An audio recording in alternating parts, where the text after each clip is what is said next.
Good afternoon. Good afternoon, White Plains. Good afternoon, everybody. Good afternoon.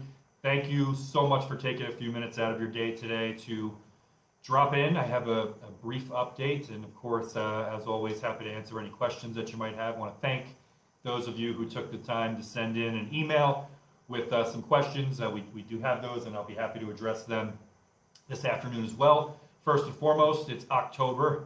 Hard to believe we're already in the fall, nonetheless in October. But we're moving right along, and just want to thank all of you and everybody who's working so hard to make sure that our reopening to our facilities and our reentry into our schools and our remote learning platforms has been strong, and that we've been able to serve our children and serve our community members in the best we possibly can. So, of course, thank you very much, and on behalf of the Board of Education, everybody here in the district, thank you to our community members. We really do appreciate it. Good afternoon, everybody. So I'm going to just go through a few topics for you this afternoon, and as always, happy to answer any questions or any follow-ups. Had a really great meeting last evening with the PTA Council. Just a fantastic group of parents and guardians, wonderful volunteers. And I do want to echo, we had a surprise guest. County Executive George Latimer popped in to present awards to our two presidents this year, our co-presidents this year, Gina Norfleet and Jessica Buck, and also a big, huge thank you to our outgoing president, James, as well. James Dean is a tremendous partner. So thanks to not only those leaders in the PTA Council, but also all of our PTA Council members and all of our PTA members for everything that you do for our children and our school community. It's really an amazing thing, and it's a wonderful, and it's a blessing to be part of it. So let's get right into it. Updates for you. We transitioned from our remote learning platform, which was the first 7 instructional days. Don't need to revisit that with you, and we transitioned into hybrid.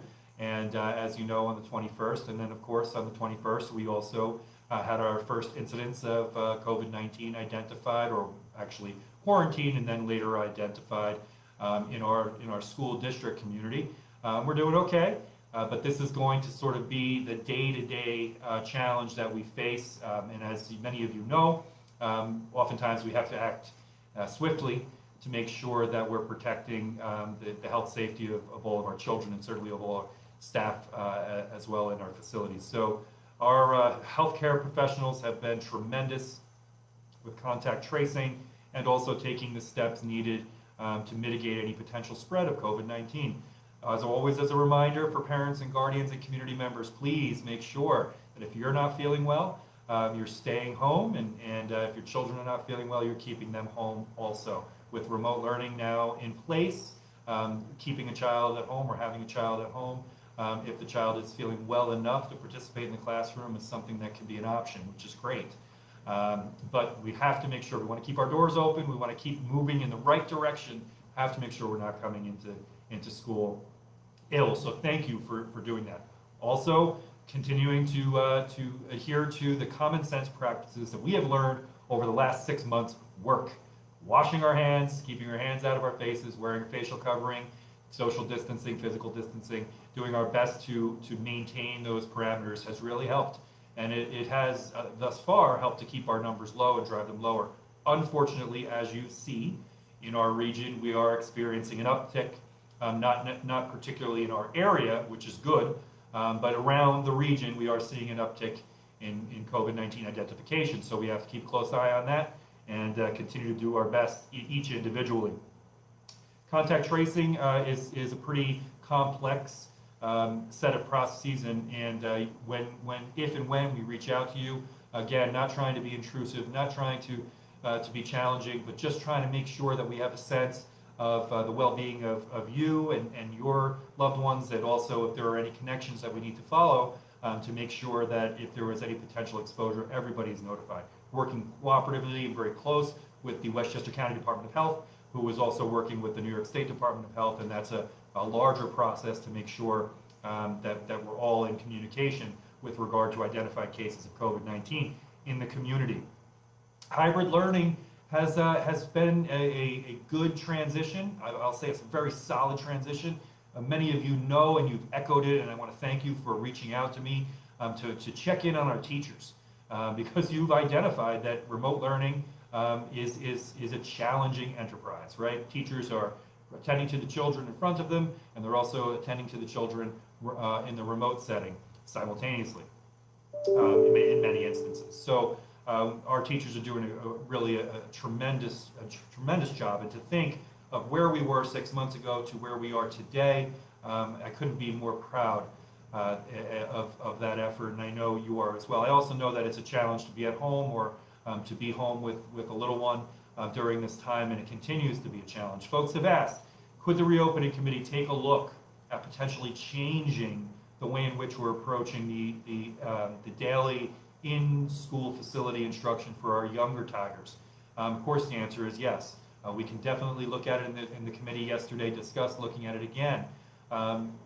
The model of the half-day model is one that we're going to look at. But just to share with you, as we've shared with the committee and Dr. Hand and her team shared with us, in researching that half-day model, there is a lot of transitional time that takes place, getting the children to school, right, getting them offloaded and into their classrooms, and then transitioning them back onto a bus or a parent or guardian's car, getting them back home, bringing the second set of children in. Remember, both sets would have to eat lunch, and that's a lot of time. So we're going to look at it, but we also what we're trying to do is we're trying to maximize the time that the children have in the classrooms every day. And that's the goal. Of course, we want to increase the number of children who are in our classrooms, but we also want to make sure we're maximizing that time to the best that we possibly can. Questions also came up related to holidays and how we typically have Monday holidays or Friday holidays. Again, Dr. Hand and the team from the reopening committee are looking at that. Dr. Hand reported yesterday, and you can certainly watch the reopening committee videos, that in looking at those days, while we are exploring, if there are ways to mitigate that lost time, it looks like those days are balancing out, and any potential time for a Monday holidays being experienced similarly at the end of the week, and they're not identical, but they're almost the same number of days in the academic year. So we're looking at that. I want to thank the parents and guardians who reached out and who have offered suggestions related to holidays and also related to our younger Tigers and the difficulty associated with remote learning for our children in kindergarten, first grade, second grade. The screener, the daily screener, has been something that we've been talking about also. We are working on making that more streamlined, and we do appreciate your patience and your flexibility. I know I do the same thing. I'm filling out 2-3 screeners every day, and I know it's a hassle. You're trying to get the kids ready, trying to get them up and out, and here we have this screener. I also know for parents and guardians who have selected fully remote learning, the screener seems, sort of redundant. And then also there's the question of students who are participating at the high school level in athletics. There's another screener that those student athletes have to have sent in prior to practices or events. All of this, as you know, is brand new. We're working with the vendor. We're working to try and get it streamlined to make it less of a nuisance, less of a hassle. But at the same time, just know that all of these efforts are to try and identify and make sure that we're keeping top of mind in all of our households how important it is that we only come out and only come into the facilities or participate in activities when we're feeling well. So there'll be more to come on that, but I figured I would touch on the screener because I know that's been something that folks have been sharing with me as well. Absence reporting. I know there were some concerns related to absence reporting when children who were scheduled to come in for hybrid for one reason or another, parents and guardians chose to keep them home that day for remote. And unfortunately, until we have a new designation created that we can use in our student information system, it is being put in as an excused absence, even though the child is participating in class. So they're getting credit for the class. It's not an issue. We just don't have the designation. It hasn't been created yet for a child who is present remote. The reason why we have to have that absence on the teacher's roster, the teacher's roll that day, is because, God forbid, there's an emergency and we have to evacuate the building or evacuate the class or identify who's in the building. If we don't have accurate records, that could pose a major problem for first responders in an emergent scenario. So we'll get that worked out as well. it's on the radar, and our team members are working on it with our vendors. Tech glitches, broadband, these issues are sort of ubiquitous these days. I know there was a newspaper article that came out about the power outages up north, and how they were impacting remote and hybrid learning in those school districts. And I made mention that, power outages now are akin to like blizzards, right, last year. Because when we do experience those interruptions and those disruptions, it's typically really district-wide. I know Zoom was behaving oddly for me this morning in a couple of meetings. The broadband issue, we are working with the Lyric, the Lower Hudson collaborative group. So that increase will be coming in the next couple of weeks, and that should mitigate some of the broadband issues that we had initially thought we would be having in the summertime. So more to come on that as well. That is my update for you right now, and I'm happy to answer any questions that you might have. Feel free to write them in if you. We have 122, so I can take 122 viewers right now. That's no problem. It's when we get up to like 900 at one time, the questions come in fast and furious. So if anybody's thinking of anything right now, I'm happy to spend some time and answer them for you.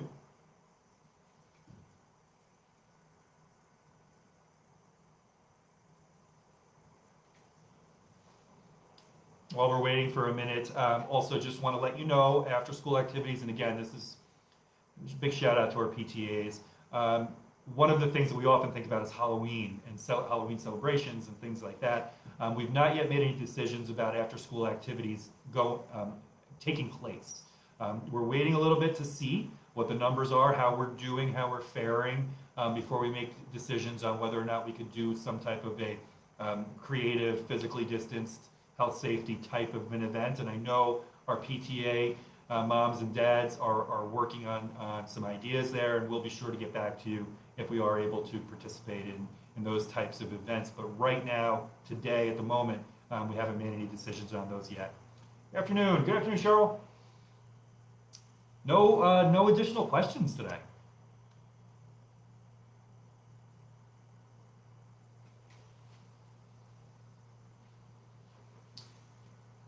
Well, I'll tell you, as always, I am available to you. You can feel free to reach out at any time. You can call the office. You can email us. Anything you need, we're here. Please continue to keep communicating with your children's teachers if you're running into any problems, and just sharing feedback. The feedback has been really great, and I don't mean that it's been all great, like all roses, but it's been great in the sense that it's giving us the information that we need to be able to make changes to better support our children and better support you as we've been moving through this. So I just want to make sure that I reiterate that you do reach out to us if you need anything. Oh, and a couple of questions came in. Great. All right, Ms. Bowman, how will absences be handled if a child's not going in on their day because of following a quarantine rule? They can participate in remote, and that should clear up any troubles that you might be having. If it's more specific, feel free to give me a ring and I can talk it through with you. If it's a little bit more nuanced than that. Is there a plan, or can we generate a plan to get the high school to 2 days a week? What needs to happen in order to get our kids in school more days? Keep hearing about neighboring districts where kids are back in school full time. Yeah, thanks for that question. I really do appreciate it. The first thing I'm going to say is I hear from people too about districts who have kids in all day, and they exist. That's a real thing. Many of them are very, very small, and many of them had decreasing enrollment where they have larger facilities. Not all. Districts our size are typically in the same boat, it's lack of a better term, that we are in terms of the density of students and the way in which we had to reduce student density in classrooms in order to accomplish the health safety rules. So when can we get more students back into school more often? As soon as possible. When our numbers, in our region go down, unfortunately at the moment, we're seeing numbers in our region go up. So again, we've been at this now for about 15 or maybe 18 instructional days, something of that sort. And as we move forward, we're going to do everything we can to get more students back into the buildings. We're also experiencing challenges because we have students who have been Parents and guardians have identified them as hybrid students, and then sometimes they choose remote. And that creates a real challenge. So we're asking parents and guardians, to the best of their ability, once you make a selection, to stick with it. That'll give us a better indication of the number of children in our facilities every single day. And it'll allow us to make decisions moving forward that could potentially impact the number of children who are able to come in on any given day. Thanks so much, Ms. Elkin. Oh, will read alouds be returning? Maybe. I'll put that on my radar, and maybe we'll be able to do that maybe after school. Maybe we'll do like after school type read alouds. You're very welcome. Thanks for the question about grades at the high school. Nope, we're right now we're holding to the regular expectations of what grading is. If you have any concerns or your child has any concerns related to their grade, I would suggest to reach out to the teacher as quickly as possible. Is there a working app for the buses? Thanks, Rebecca. I'm not sure if maybe you're talking about the GPS. If you are, please feel free to reach out to the transportation department, or you can reach out to my office here and we'll direct you to the folks who can help out. There is a GPS app. I don't know what the status of it is right now, but please feel free to reach out. We'll try and help best we can. Sean, students need to fill out every day a screener even though they're doing remote learning. Yeah, thanks, Sean. I talked a little bit about that just earlier. We're working that out. We're working to streamline it. We're trying to get it more efficient. Time being, it's a little clunky, and I know it's a bit of a nuisance also for parents and guardians, because if you're home, why are you filling this thing out? But bear with us. We'll get that wrapped up and get it streamlined. Good afternoon, Belinda. I'm sorry, Blandina, I'm so sorry. There may be a solution. Some tablets are in bad condition. The Zoom application is not there. It's difficult to connect with teachers.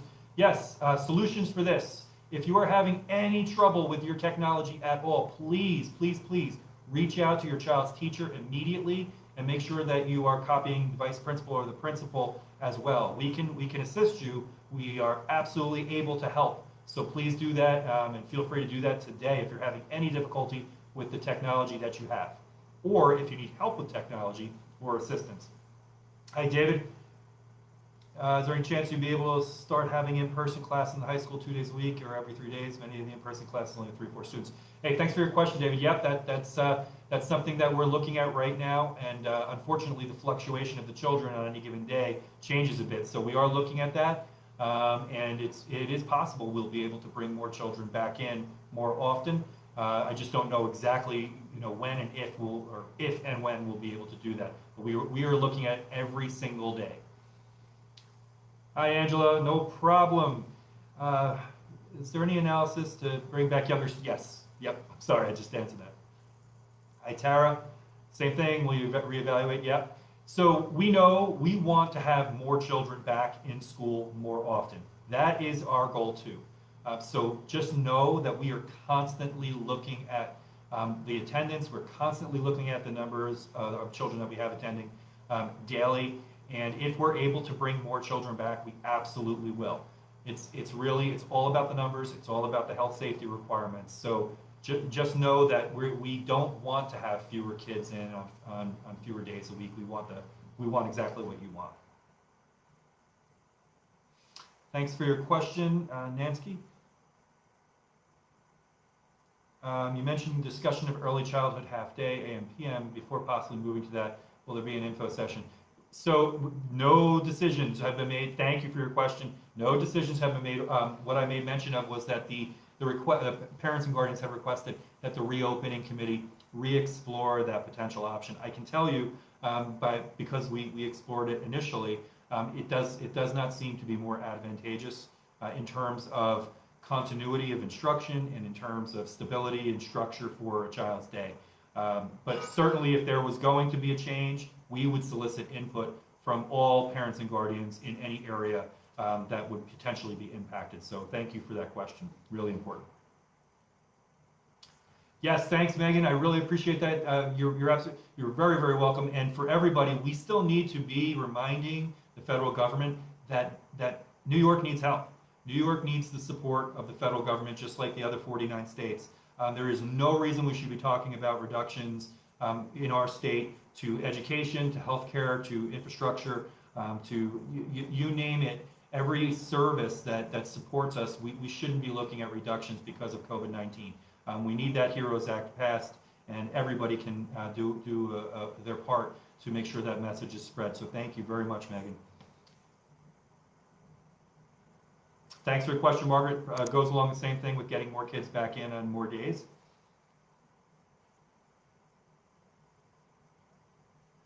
Thanks, David. I recall that prior to opening, the person doing the calculation said that there was space if we divided the school into 3 groups rather than 4, but that it would be difficult administratively to divide it into 3 rather than 2 or 4. David, I'm so sorry. I'm not understanding that question, but feel free to reach out and we can chat it through, and I'll be happy to bring up the answer or the resolution if there is one at our next update. Thanks.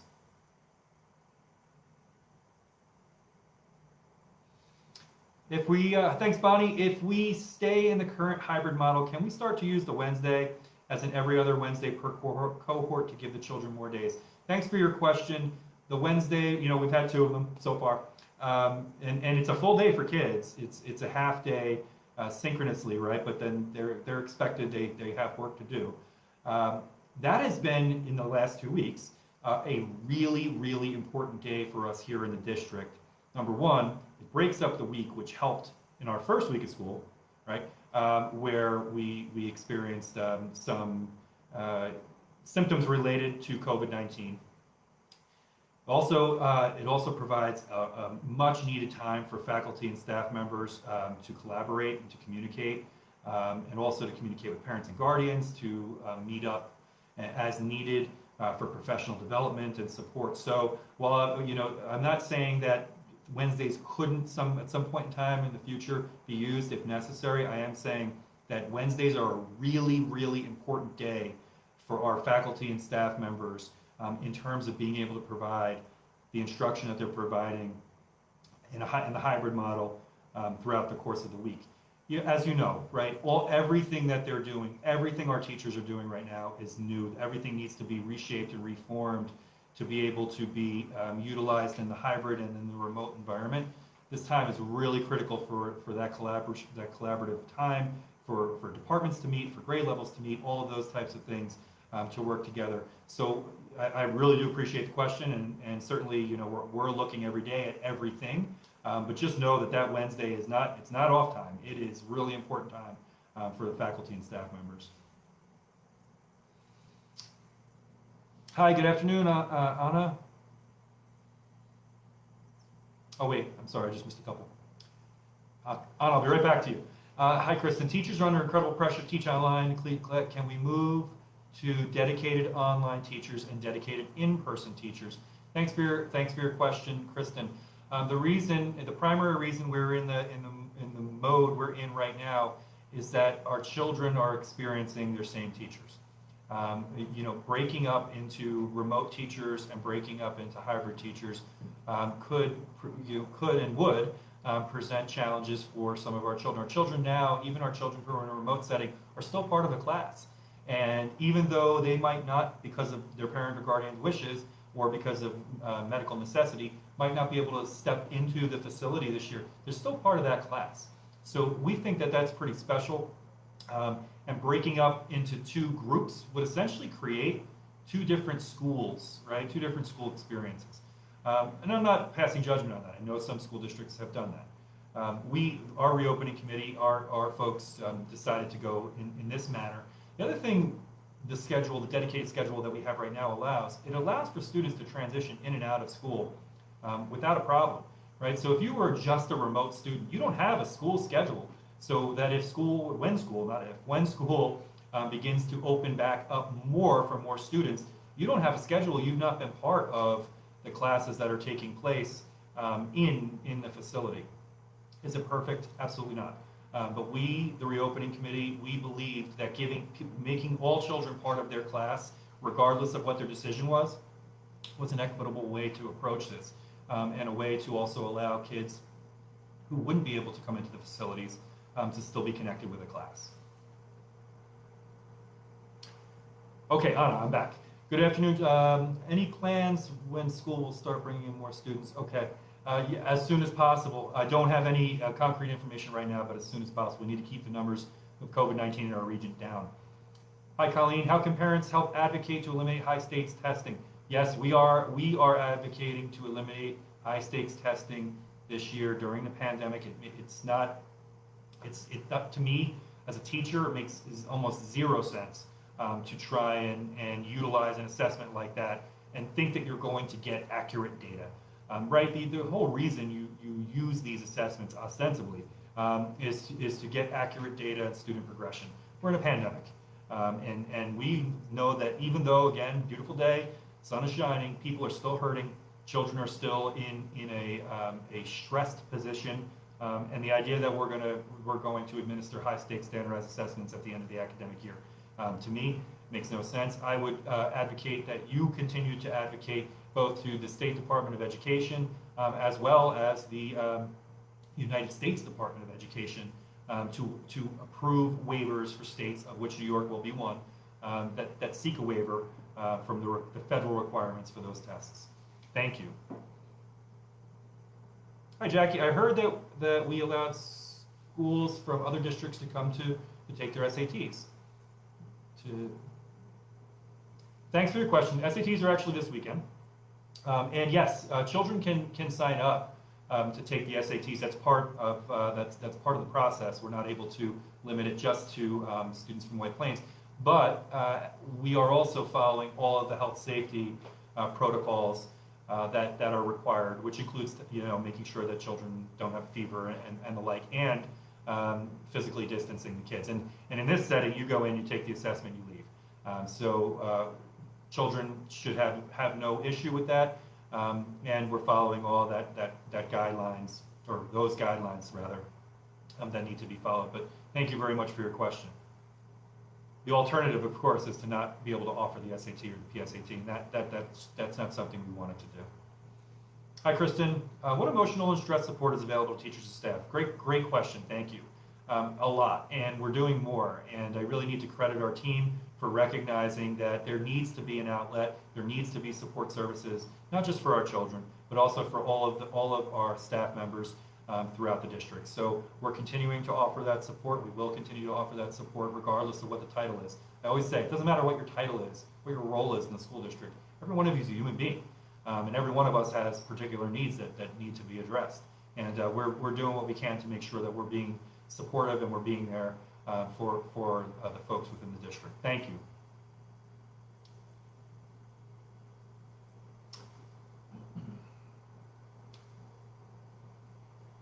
All right. Hi, Desiree. Hi, Lisa. Lisa's question, is there a standard live teaching expectation? I'm hearing it's varying by school. So I also am hearing that there's a lot of sort of conversation that takes place among parents, guardians, totally normal. Here's what I would say. If there is a standard, and it's available, it's on the district's reopening website, you can take a look at it. If you're feeling like there's something taking place in class or not taking place in class, I would reach out to your child's teacher and let them know what you're experiencing. That would be my first step. What I've been finding in talking with parents and guardians is sometimes, not all the time, but sometimes some of the information that's out there is not exactly accurate, and then it paints kind of goes through the telephone game and changes and creates a lot of consternation where there doesn't need to be. So you may have already spoken with your child's teacher, which is great if you have. If you haven't, I would absolutely recommend doing that. If you feel like you're still hitting a brick wall, feel free to reach out to the principal, feel free to reach out to us. We're happy to help and support in any way we can. But there is a standard, and it is available on the reopening website. Hi, Jen. Any updated thoughts beyond what was provided in the reopening meeting about half-day? Well, the reopening meeting was yesterday, so we just, the reopening committee they do their work, not during the committee meeting. They come back and we report on the work that takes place outside of committee. So there should be an update at our next meeting. We meet weekly. Oh, and you're welcome. Thank you. Hi, Rachel. If we can't split teachers for person versus remote, is it possible to at least provide additional TAs or support teachers, especially at the elementary level? It does not seem sustainable to have one teacher doing everything simultaneously. So there is support, and again, I would say if there's specific concern, reach out. But there is support. Doesn't make it any easier. Fact of the matter is, even with additional support, it wouldn't necessarily make it any easier. But I love that you're thinking in that way and caring deeply for our teachers, because it's a big job. It's a big job for our teaching assistants, a big job for our teacher aides, security, everybody. So I really do appreciate it. Thank you, Rachel. Hi, Susan. How will it work when a teacher is absent? Will the substitute be operating the Zoom to give the children at home direction? Are there enough substitutes in each building? So there's not enough substitutes anywhere. Excuse me, just from talking too much. And we're working to continue to solicit substitutes, but as you can imagine, for many in the substitute corps, this was a time where they had to make a determination that based upon their particular instances, they were not going to be coming into school facilities. So we're working on continuing to solicit for new daily subs. We have tremendous dedicated building subs. And those individuals, and I can't say enough about them, they are even being trained to be able to jump into remote and hybrid settings when needed. Now, those folks are with us every day. For day-to-day subs, that we don't believe that that's something that's going to be appropriate for a day-to-day sub to be able to jump in. So we're working on plans to assist in the event of a teacher absence to make sure that the children still have a roadmap to follow that week, and that there's also a caring adult who will be there to kind of oversee. But a remote instruction when the teacher is not able to be in the classroom is going to be a challenge for a day-to-day sub. Hi, Melissa. But regarding the designated remote only, is 2 teachers in each class. Isn't this a task that could be switched off because team teachers just do? Thanks for your question, Melissa. No, I don't think so. Unfortunately, it's not a way that we would be able to switch off for remote and hybrid.